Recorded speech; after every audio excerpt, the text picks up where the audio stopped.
get here. Back in and begins to say like you did before. Make it drink, make it bleed, make it really sore. So the first song, we gonna just dive right into the first song. Blackened. Writing credits for James, Lars, and Jason Newsted. Coming in at 6 minutes 41 seconds is the opening track of the album. The opening tracks have all been pretty powerful so far. Nate, I'll let you go first. What do you got to say about Blackened? Or I mean, could you even listen to it? Well, I listened obviously with the Zune. I wasn't trying to do my listen to. The almighty Zune. The almighty Zune, bro. Obviously with the Zune. Come on now, man. Like, get with the times. I can't wait to talk about this. I'm already having so much fun on this episode, you guys. It's great. So aggressive. This has a very aggressive intro punch to the throat thing with a reversed guitar sound that can't be done live, which I love. I love that they kind of fucked themselves into having to use a backing track to make Kirk's solo go the wrong. It's timey-wimey.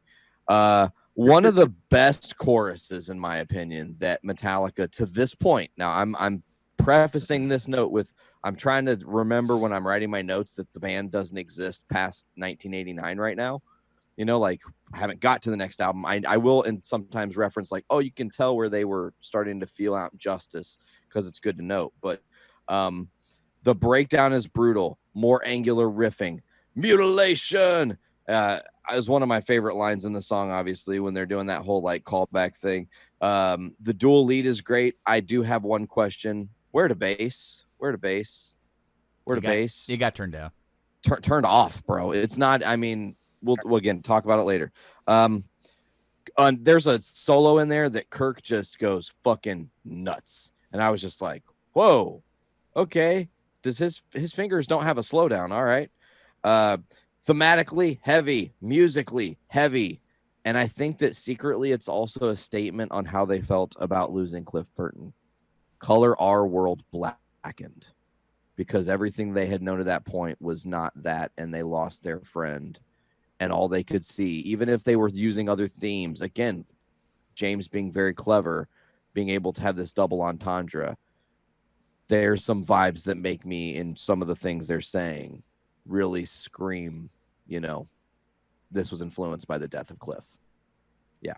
The song to me is a 9.5, though. Brilliant song. Right on. We'll go ahead with Nick next. What do you got to say about Blackened?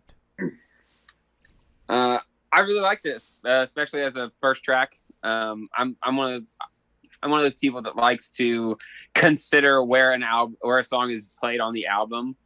For a first song, it's fucking awesome. Great classic riff, awesome solo. I give it 8.25. Banger. It's a banger. It's a banger. Certified banger. Dick, does this reach banger territory for you? This is an 8.5 for me. Okay. It's one of my favorite songs on the album. This is what I consider a ripper. The song is really nice. It rips. Okay. It's cool. And in this song, James showcases a little trick he learned, or maybe it's not his trick, maybe it's the producer's trick, but that little echo that he does. Sorrow. Yeah, it's just like they showcase that same exact effect several times on this album. Mm-hmm. It's just they beat a dead horse after a few times. So well, when you find a new toy, I agree. It's cool. It ended up being cool, and I think this is like the beginning of his like really repetitive use of opposition. Yeah, it's like the very beginning of his like, repetitive use of sounds. Compromise. It's funny because when you when you mentioned like him kind of getting into that, Justice is where I really kind of feel like he really starts to find his lower voice. Yeah. You know, like maybe that started on Master, but like just his voice sounds different when he's singing on Justice compared to even Master of Puppets. Because Definitely. You could tell like with Kill Ride and Master, he's kind of up here. And then with Justice, he's like His balls drop. Ooh.